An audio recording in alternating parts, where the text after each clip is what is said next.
Friends, welcome. We gather today because of love. Love is the most forceful and powerful thing in the universe. We come because we love this couple. We come because they love us enough to let us celebrate with them. And of course we come because they love one another deeply and want to share the rest of their lives together. And that is a beautiful thing. So let us surround them today with our love, our support, and our prayers. Our first reading comes from Robert Fulghum in his poem, Union. It will be read by the best man, Michael.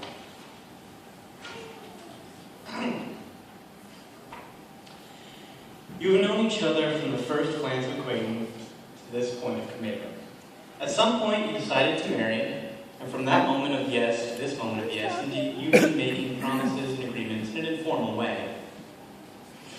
All those conversations that were held riding in a car or over a meal or during long walks, all those sentences that began with when we're married and continued with I will and you will and we will, those late night talks that included someday and somehow and maybe, and all those promises that are unspoken matters of the heart. All these common things and more are the real process of a wedding. The symbolic vows that you are about to make are a way of saying to one another, you know all those things we promised and hoped and dreamed? Well, I meant every word. Look at one another and remember this moment in time.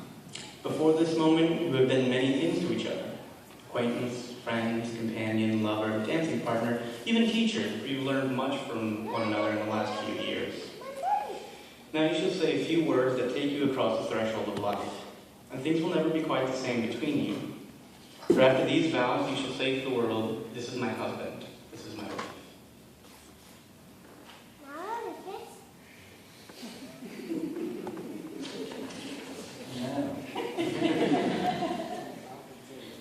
Today, before the universe, before love itself, before this gathering of family and friends, I ask you to affirm your willingness to enter this covenant of marriage. With its joys, its sorrows, and challenges, and with whatever the future holds. So Patrick, will you have Gretchen to be your wife? And will you love her faithfully as long as you both shall live? I will. Gretchen, will you have Patrick to be your husband? And will you love him faithfully as long as you both shall live? I will. Patrick,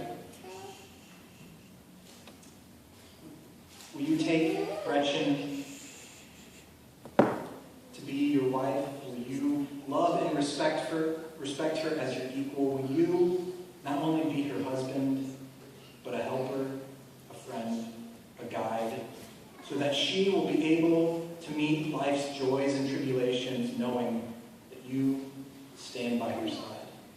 I will. Will you, Gretchen, take Patrick to be your husband? Will you love and respect him as your equal? Will you not only be his wife, but a helper, a friend, a guide, so that he will be able to meet life's joys and tribulations, knowing that you are by his side? I will. Amen. Michael, could I get the rings?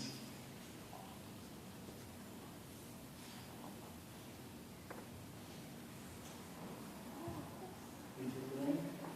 You can repeat after me.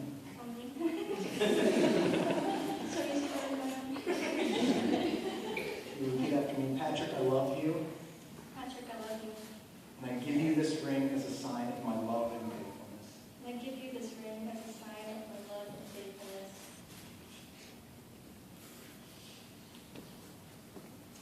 Good afternoon, Gretchen, I love you, Gretchen, I love you. and I give you this ring as a sign of my love and faithfulness. And I give you this ring as a sign of my love and faithfulness. Amen. Our second reading comes from Robert Frost in his poem, Master Speed. Read by me. I can hold my hand. No speed of wind or water rushing by, but you have speed far greater. You can climb. Back up a stream of radiance to the sky. back through history up the stream of time. And you were given the swiftness not for haste, nor chiefly that you may go where you will, but in the rush of everything to waste, that you may have the power of standing still.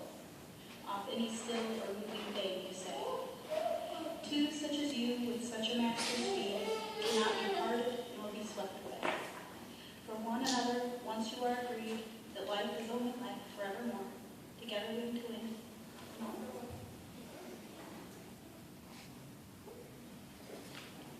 Amen. Patrick and Gretchen, you have declared your love and knowledge of one another. So also do I, by the power vested in me by the Church of Jesus Christ, declare that you are now husband and wife. You may kiss one another for the first time.